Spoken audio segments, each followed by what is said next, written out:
6-0 score है Pakistan versus India.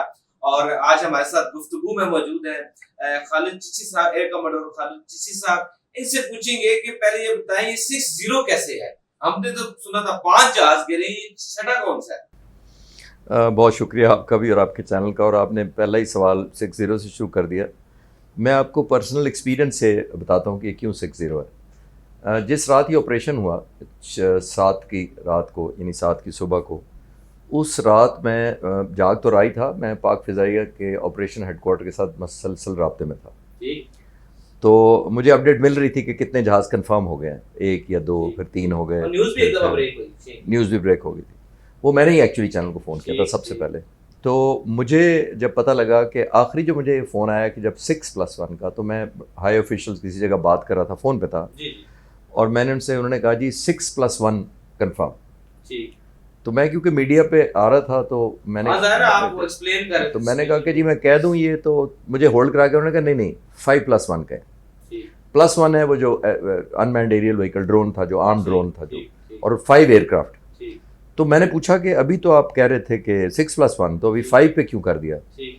उन्होंने बड़ा दिलचस्प जवाब दिया, आप इंटेग्रिटी देखें हमारे असूलों की। उन्होंने कहा हम 6 जहाज़ छठा या उस वक्त क्लेम करेंगे जब हमें रैकेज कंफर्म हो जाएगा। पायलट्स के थ्रू हमें 6 कंफर्म है, लेकिन फिजिकली ऑन ग्राउंड रैकेज जब तक कंफर्म नहीं होता हम नहीं अनाउंस करेंगे। जेन में रखे रात 12:30 बज रहे थे, तो वो जब कंफर्म हुआ है इस वजह से वो अपडेट लेट हुआ है। ठीक है, it means that was a drone. No, मैं ये अर्ज कर रहा हूँ 5+1 का मतलब 5 फाइटर जहाज और 1 ड्रोन, फिर 6 फाइटर जहाज और 1 ड्रोन हो गया। ठीक है, 6 फाइटर जहाज ऐड हुआ है जब रैकेज मलबा मिला। तो अच्छा, ये कहाँ पे गिरा है ये मलबा? 5 का तो वो मैंने अभी नहीं काउंट किया, अभी मुझे टाइम ही नहीं मिल रहा। Shot down there 6 fighter jets. हमारे पायलट का डाटा 6 का पहले दिन ही आ गया। पाक फ़िज़ाइया इंडिया के अंदर कंफर्मेशन चाह रही थी थ्रू डिफरेंट रिसोर्सेज के 6 का मलबा उधर से कंफर्म होगा तो हम ऐलान करेंगे। ठीक है, सारी दुनिया तो मान गई है, इंडिया अभी नहीं मान रहा। उससे फ़र्क भी नहीं पड़ेगा। आप देखिए, इजेक्शन सीट बनाने वाली कंपनी ने कहा कि हमारी 3 सीटें चली हैं, और कुछ उनके जहाज़ के साथ ही चले गए हैं पायलट, वो जो बेल आउट नहीं किया उन्होंने, वो उस कंपनी की नहीं सीट लगी हुई थी, उसमें रशियन लगी हुई थी। तो इससे कोई फ़र्क नहीं पड़ता। दुनिया में मेरा ख्याल है सब एक्सेप्टेबिलिटी हो गई हुई है कि कौन है, और आप सोशल मीडिया न्यूट्रल फॉलो करें तो दुनिया आपको सब कुछ कह रही है। पाकिस्तान के पास उन पायलट्स के भी कोई डाटा है कि जो उसको रन कर रहे थे, या मतलब फॉर एविडेंस कि ये वो लोग हैं जो थे? नहीं, हमारा देखिए, हमारी एयरफोर्स में ये नहीं होता कि हम पायलट्स के नाम बताएं, वो ज़रूरत आएगी तो पता लग भी जाएगा। मीडिया ने निकाल भी लिए हैं। आप जैसे जो लोग मीडिया का, अगर मैं हिंदुस्तान आपको भेज दूं कि ढूंढे, आप निकाल लाएंगे, क्योंकि इंटरव्यू करके अभी क्योंकि मीडिया का एक्सेस नहीं दे रहे, वो बड़ा कन्फाइंड किया हुआ है, रैकेज को ब्लॉक कर लेते हैं। यूट्यूब पे अब लोग 4-4 किलोमीटर दूर खड़े होकर डॉक्यूमेंट्रीज डाल रहे हैं कि वो गिरा हुआ है फलां जगह, लेकिन फौज आगे नहीं जाने दे रही या पुलिस आगे नहीं जाने दे रही। तो वो टाइम आएगा तो पता लग जाएगा। सही। अच्छा, थोड़ा सा इसको रिकॉल करते हैं कि जब पहलगाम वाकया हुआ उसके बाद जो है वो हमने सुना बहुत कि हम ये इसका बदला लेंगे, ऐसे एक्सेट्रा, हमने कहा सबूत आए। अच्छा, इवेंचुअली 4 मई को नाइट को एक इवेंट हुआ जिसमें कुछ जहाज जो है वो पाकिस्तान आने या सरहद के करीब आए, तो उसमें फिर पाकिस्तान फ़िज़ाइया की तरफ से उनका पीछा किया गया, व्हाटएवर, आप उसकी डिटेल बताएंगे। तो वो क्या वाकया था उस दिन 4 मई को जो रात को? देखिए, उस रात ये हुआ था कि हिंदुस्तान ने ये समझा था कि वो पाकिस्तान को 4 राफेल सिर्फ नहीं थे, मैं आपको कंफर्म कर सकता हूँ कि ऐसे पीछे सपोर्ट जहाज़ थे, जैमर्स थे, एयरबोर्न अर्ली वार्निंग थे, इस तरह के जहाज़ साथ थे, लेकिन फ्रंट पे 4 थे जो ऑफेंस करना था, जिनके ऊपर स्पाइस मिसाइल लगा हुआ था, जो A to सरफेस होता है, वो हमें वो भी कंफर्म हो गया। अब उनका मकसद ये था कि पाकिस्तान को स्टैंड ऑफ, ये स्टैंड ऑफ का मतलब होता है कि वो अपने बॉर्डर में रहते हुए वेपन फायर करेंगे, पाकिस्तान में आकर गिरेगा तो वो क्लेम करेंगे कि हमने पनिशमेंट किया।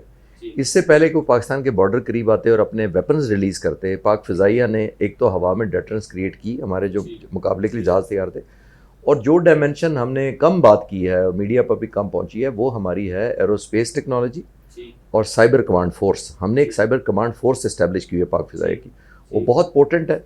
वो equipment, tool, resources, software, hardware use करती है ताकि आपके दुश्मन, हमारे दुश्मन को एक सिचुएशनल अवेयरनेस जो है वो डिग्रेड हो जाए, यानी उसकी अंडरस्टैंडिंग, जैसे जैमिंग, सादा लफ्ज़ों में हमने इतनी जैमिंग की कि उनको बजाय अपने अंबाला बेस पर जाते उनको श्रीनगर एयरपोर्ट पर प्रैक्टिस है। लेट्स सपोज अंबाला से वो फ्लाई किया, उन्होंने वापस अंबाला में ही जाना, ये रूटीन प्रैक्टिस है। प्रोसीजर ये होता है कि जिसका आपका होम बेस है आप उसी जाते हैं, क्योंकि वहाँ पे आपकी मेंटेनेंस फैसिलिटीज़ होती हैं, आपको रिसीविंग के लिए ग्राउंड क्रू ट्रेंड होते हैं। उतार तो आप किसी भी सकते हैं रनवे पर, लेकिन जब उतारते हैं उसका मतलब यही है कि वो अनप्लैंड है, वो हंगामी हुआ है। तो उस दिन हमने इतनी जैमिंग की और पैनिक मचाई कि वो उन्होंने समझा कि उतार दें जहाज। जो वो सबक सीखे उस दिन 4 मई को, वो फिर 6 मई तक उनको भूल गया कि हम फिर दोबारा कोशिश करेंगे। वो भूलना इसलिए भी ज़रूरी था कि हिंदुस्तान की अवाम, जिनको उन्होंने एक बहुत एक ज़हन बना लिया बहुत बड़ा कि हम बहुत बड़ी रीजनल पावर हैं, हम पाकिस्तान को पनिश करेंगे और पाकिस्तान को एक सबक सिखा देंगे। 900 चैनल में से आधे चैनल ये लगे हुए थे कि बस आज ही खाल उतार दो, इस तरह के लफ्ज़ इस्तेमाल कर रहे थे। तो उस लोगों के जहन में मीडिया बहुत बड़ी जहन साजी करता है। जी बेशक, पब्लिक प्रेशर बिल्ड हुआ जब प्रेसिडेंट के ऊपर, प्राइम मिनिस्टर के ऊपर, इंडियन प्राइम मिनिस्टर के ऊपर, तो उन्होंने सोचा कि अब क्या करें। ये वो वाक़या है जब फिर 7 वाला वाक़या हुआ है, 6-7 वाला, तो भूले नहीं थे, प्रेशर माउंट हुआ था, उनने कौम को कुछ करके दिखाना था कि 90 बिलियन का बजट है। एक सवाल यहाँ पे हम जरूर इसको थोड़ा सा अंग्रेजी करेंगे, इसको जरा और कोशिश करेंगे कि हम जारगन्स को कम से कम इस्तेमाल करें और आवाम को वो चीज़ समझ आए वो जो सुनना चाहते हैं। जो हमले हुए हम पे 6-7 जगहों पे, भावलपुर में, मुरीदके में, मुजफ्फराबाद में, क्या वो राफेल ने किए थे? उनकी तरफ से राफेल से अटैक किया गया था?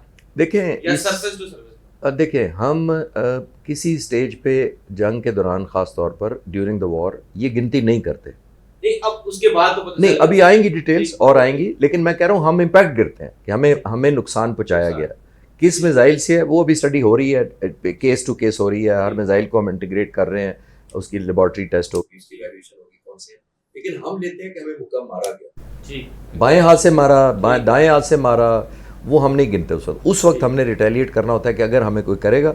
हिंदुस्तान ये चाह रहा था कि ये जो ड्रोन मारे हैं और मिसाइल मारे हैं, पाकिस्तान को न्यू नॉर्मल की आदत डाल दे कि हम इतनी सी मार आपको दिया करेंगे, जब भी हमारा हुआ करें तो ये आप एक्सेप्ट कर लें कि बस इतने सी आप मेंटली तैयार हो जाएं। हमने फिर जो 10 तारीख को किया, जिसकी शायद आप बाद में बात करेंगे, जो वो हमने किया, तो फिर हमने न्यू नॉर्मल से उनको समझाया कि न्यू नॉर्मल हमारा डिफरेंट है। अच्छा, कमिंग बैक कि हम जो अब 6-7 मई के दरमियानी जो रात थी, तो उसमें जो अटैक्स थे, वो उसमें जो उनकी तरफ से फोर्स लगाई गई, एक तो वो तादाद में कितनी थी और उनका इरादा क्या था कि अगर जहाँ तक मीडिया ने भी रिपोर्ट किया कि 70 से 80 जहाज थे, तो 70 से 80 जहाज लेके आने का फिजा में क्या मकसद था, ऑब्जेक्टिव क्या था? ऑब्जेक्टिव उनका ये था कि अब जैसे मैंने कहा ना कि प्रेशर बहुत बिल्ड हो गया था, हमने सोचा कुछ तो करें, और उनको ये पता था कि वो पाकिस्तान की फ़िज़ाइयों को हवा में वैसे नहीं फेस कर सकते। तो उन्होंने क्या किया कि बियॉन्ड विजुअल रेंज वेपन्स के साथ, जो सिर्फ हवा से हवा में मारने करने के इस्तेमाल है, मीटियोर के लिए, और दूसरा उन्होंने वेपन्स करने थे कि स्टैंड ऑफ वेपन्स मारने थे अपने मुल्क के अंदर रहते हुए, जो उन्होंने मारे, जैसा उन्होंने भावलपुर और इस तरह का जो बच्चों को शहीद किया या मस्जिद, वो मारे। उनका मकसद ये था कि पाकिस्तान को अब हम इतनी पनिशमेंट दे दें कि हमारे लोगों को इत्मीनान हो जाए। उस दिन जो 72 जहाज़ थे उनके, उसमें से 33 मैं जहाज़ कंफर्म कर सकता हूँ, मैंने रिसर्च करके अपने डाटा से वो थे राफेल थे। उनके पास टोटल स्ट्रेंथ में उन्होंने उड़ा ली, उनके पास थे ही 36, 3 उनके टेक्निकल वजह से उनके पास 3 डाउन थे और 33 उस हवा में थे। बाकी उन्होंने जहाज़ ऑलमोस्ट सारे चढ़ा दिए मिक्स करके 72 जहाज़। और उन 72 जहाज़ों से मकसद क्या था? उनमें से तकरीबन 1.5 से 2 दर्जन जहाज़ों का रोल था ऑफेंसिव लॉन्च करना, स्टैंड ऑफ, जो अपने मुल्क पे रहते उन्होंने बॉम्ब करने थे। बाकी 50 के करीब जहाज़ों का मकसद ये था कि पाकिस्तानी जहाज़ों की शूटिंग करनी थी। कोई भी मौका आए तो 1, 2, 3, 4 गिराएं ताकि अपने लोगों को ठंडा कर सके कि एक हमने अभिनंदन का बदला ले लिया है और एक हमने जो पहलगाम का भी बदला लिया और पहलगाम का भी बदला ले लिया। जी सही। अच्छा, इन रिस्पांस एक तो ये भी होता है ना कि जंग की तैयारी के लिए फिर पहले से प्लानिंग होती है। लेट्स सपोज अगर आप 70-72 जहाज कह रहे हैं, तो जाहिर है वो एक मिनट में तो नहीं आए, 1 घंटे में तो नहीं आए, विद इन डेज प्लानिंग हुई होगी। तो ये अवेयरनेस थी हमारे यहाँ इस चीज की कि वहाँ की तैयारी हो रही है। देखिए उसका क्या तरीका क्या होता है? जिस दिन पहलगाम का वाकया हुआ और हिंदुस्तान ने ये ऐलान किया कि हम पाकिस्तान से बदला लेंगे, मैं आपको कंफर्म कर सकता हूँ थ्रू एयरफोर्स हाई ऑफिशियल से, पाक फ़िज़ाइया अगले 6 से 8 घंटे के दौरान पूरे मुल्क में डिप्लॉय हो गई थी। वॉर स्टेट उसके फ़ौरन जब उन्होंने कहा कि हम बदला लेंगे, तो 6 से 8 घंटे में पूरी पाक फ़िज़ाइया समुद्रों से लेकर गिलगित बल्तिस्तान तक डिप्लॉय हो चुकी थी। सिर्फ फाइटर जहाज़ नहीं, सपोर्ट जहाज़ भी, जैमर्स भी, electronic warfare, rate to air refueller, सब डिप्लॉय कर गए। इतनी क्विक हमने डिप्लॉय किया। अब हमें पता था कि वो किसी वक्त भी कोई मिसएडवेंचर करेंगे। उन्होंने 2 हफ्ते हमारा रिजॉल्व चेक किया, हमारा स्टेमिना चेक किया कि शायद ये फ्रस्ट्रेट हो जाए, शायद इनके पायलट इंजीनियर्स और टेक्नीशियन थक जाएं, लेकिन हम वेट करते रहे। ये 7 तारीख को फिर जब अनफोल्ड हुआ, वो surveillance right from that incident start हो गई। एब्सोल्युटली 24 घंटे हर वक्त। अच्छा, अब सर वो जो जहाज थे, एक साइकोलॉजिकल एक वारफेयर भी, यकीनन आप हमने तो फिजिकली वो चीज ऑब्जर्व भी की है, एक साइकोलॉजिकल भी इशू है कि इतने बड़ी तादाद में आप उड़ा दें कि अगले के होश उड़ जाए। अच्छा, पाकिस्तान ने उस कॉम्बैट में इंटरनेशनल मीडिया में भी जो है वो रिपोर्टिंग की है कि how Pakistan contain those 72 jets with minimum amount of jets, और मतलब एक ताकत का तवाज़ुन ही बड़ा डिफरेंट है, तो उसको कैसे मैनेज किया आप बात बताइए। इसके लिए थोड़ी सी आपको हिस्ट्री में जाना पड़ेगा कि जब राफेल ख़रीदे गए थे अभिनंदन के वाक़े के बाद, जो इंडियन प्राइम मिनिस्टर ने कहा था मेरी विश है, मेरी ख्वाहिश है, मेरी राफेल खरीदे थे। और राफेल का जो था, जब ख़रीदे गए थे तो वो इस वजह से ख़रीदे गए थे कि उनकी बियॉन्ड विजुअल रेंज मिसाइल की रेंज 150 किलोमीटर है, हमारे पास नहीं थे उस वक्त इतने।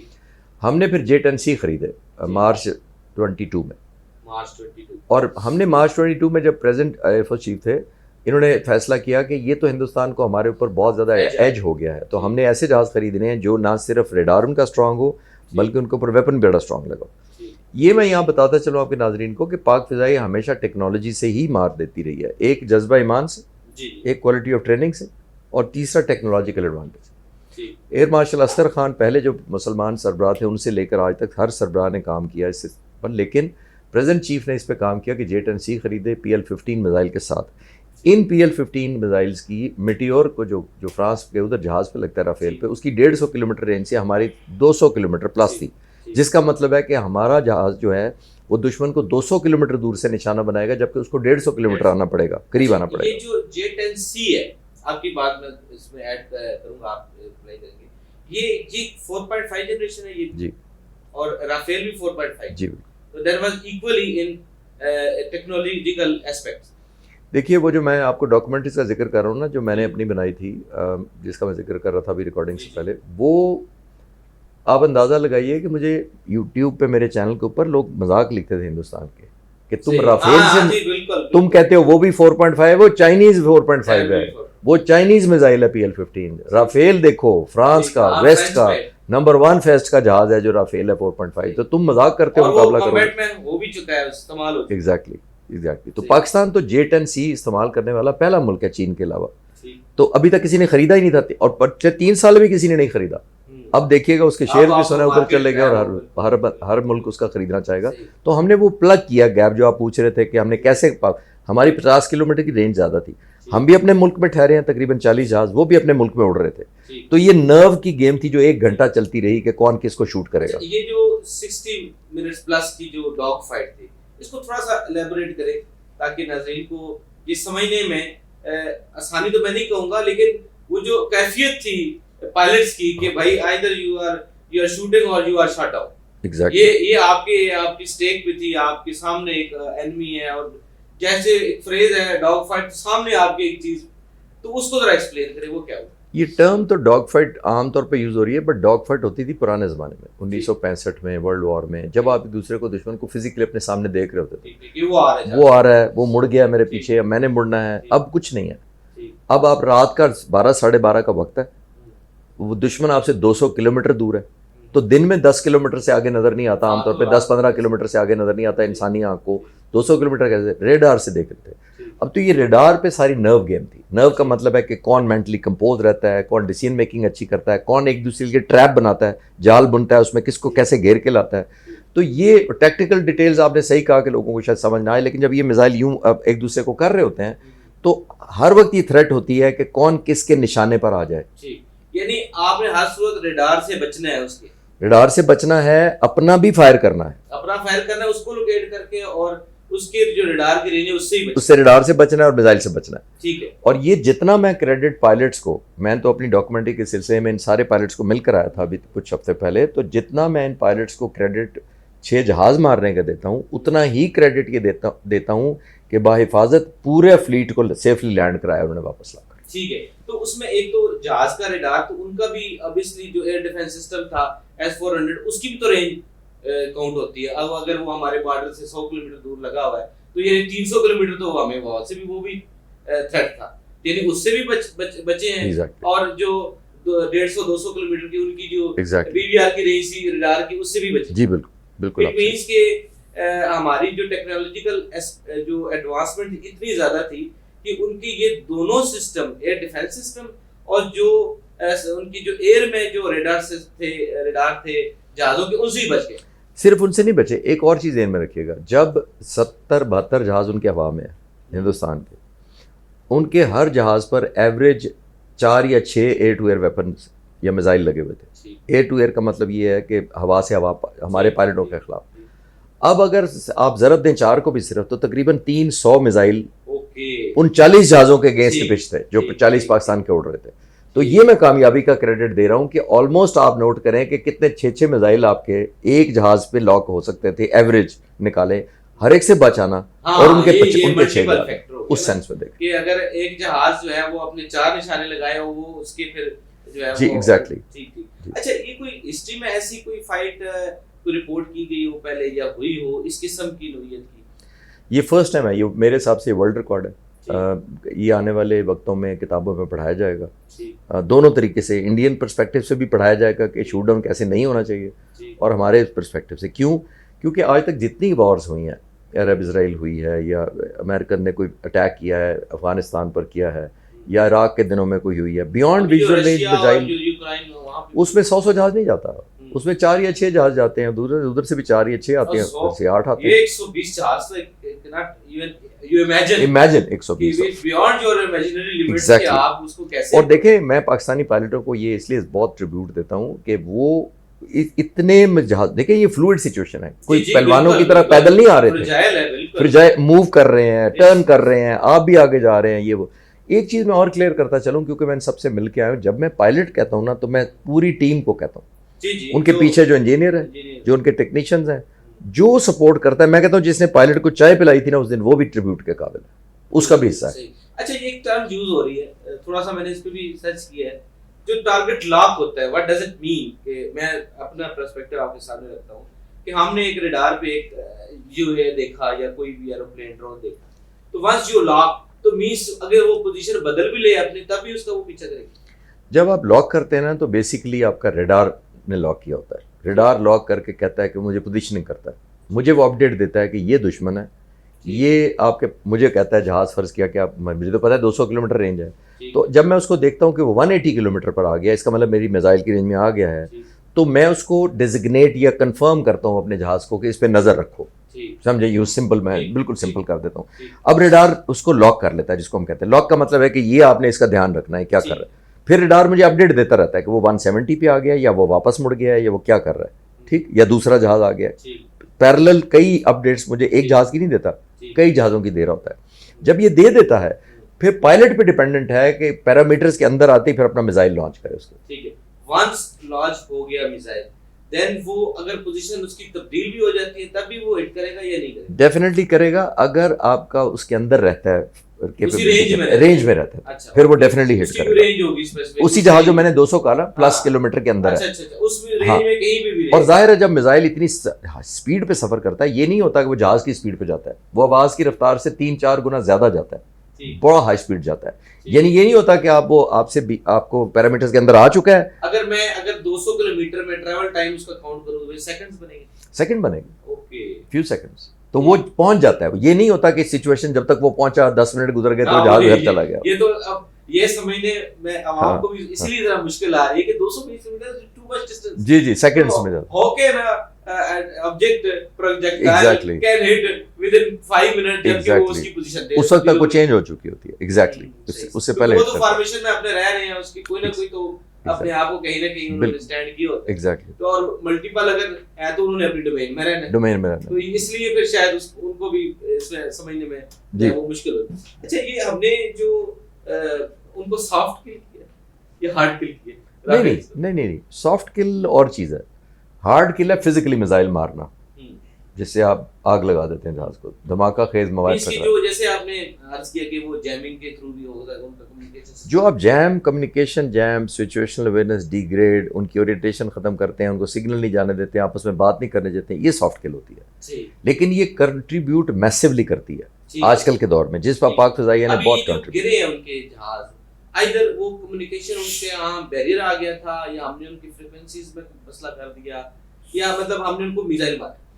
देखें, आप हर वो चीज़ करते हैं जो आपके बस में होती है। हमारे मैसिव प्लेटफॉर्म्स हैं, एक प्लेटफॉर्म नहीं है, ठीक है, वो सारे यूज़ होते हैं, क्योंकि ज़ाहिर है हम अभी उनको पायलट्स को इंटरव्यू तो नहीं कर सकते ना, उनकी वीडियो देख सकते हैं, वो क्रैश हो गए जहाज। लेकिन वो खुद बहुत, लेकिन हमने पैरेलल किए हैं। कहना मैं ये चाह रहा हूं, जो आपका सवाल है कि हमने एक मिसाइल मारा, सिर्फ एक मिसाइल नहीं मारा, हमने उनको जैम भी किया, कम्युनिकेट भी नहीं करने दिया, डिसओरिएंटेड भी किया, हमने हर वो चीज़ की और फिर मिसाइल अपने को पहुंचाया। तो मिसाइल के बगैर हिट नहीं हुए, सारे मिसाइल लगे हैं सबको। अच्छा, अब थोड़ा सा इस हवाले से, जब हम 6 से 7 मई का ये हुआ सिलसिला, फिर ड्रोन आ गए, अब ड्रोन्स आए और ड्रोन्स को हमने गिराना शुरू कर दिया। ड्रोन्स भेजने का मकसद क्या था, या वो पहले ही कहीं ट्रेवल कर रहे थे, आइडेंटिफाई हुए? देखिए, ये ड्रोन स्ट्रेट ट्रेवल नहीं करता, ये 40-40 घंटे उड़ सकता है हवा के अंदर और रह सकता है। ड्रोन तक नौबत इसलिए आई थी कि जब जहाज से गिर गए तो हिंदुस्तान की एयरफोर्स ने सोचा कि ये तो बहुत एम्बैरेसमेंट है हमारे लिए, तो शर्मिंदगी है, और अगर हम जितना मुकाबला करेंगे माने नहीं, लेकिन अंदर से मान तो हमारे और जहाज गिर जाएंगे। आप नोट करें, मैं आपको कंफर्म कर रहा हूँ अपना रिसोर्सेज के थ्रू, पीएफ के रिसोर्सेज के थ्रू, कि उन्होंने फ्लाइंग बंद कर दी अगले 3-4 दिनों के। अच्छा, ग्राउंड का उन्होंने कहा उड़ेंगे तो मारेंगे। अच्छा, तो हार्डली फ्लाइंग, बांग्लादेश के बॉर्डर की तरफ फ्लाइंग हो रही थी, सोचे मेरा, यानी पीछे हमसे बहुत दूर, जिधर कोई 3000 किलोमीटर दूर है, ठीक है, हमारे फ्रंट पे जो कन्फ्रंट कर सकते थे हमारे जहाज, यहाँ फ्लाइंग बंद हो गई उनकी। तो हमने एक लिटरली सेंस में एयरफोर्स ग्राउंड कर दी उनकी, ठीक है। अब ये जो आप कह रहे हैं कि उन्होंने फिर उसके बाद अब ड्रोन भेजने शुरू कर दिए। अब ड्रोन जब भेजने शुरू किए तो उसका मकसद क्या था? उसका मकसद ये था कि एक कौम या एयरफोर्स पर्टिकुलरली एट्रिशन शाई हो गई, या नुकसान नहीं उठाना। ड्रोन सेफ है, हो गया। एक ड्रोन सस्ता बहुत है, पहली बात।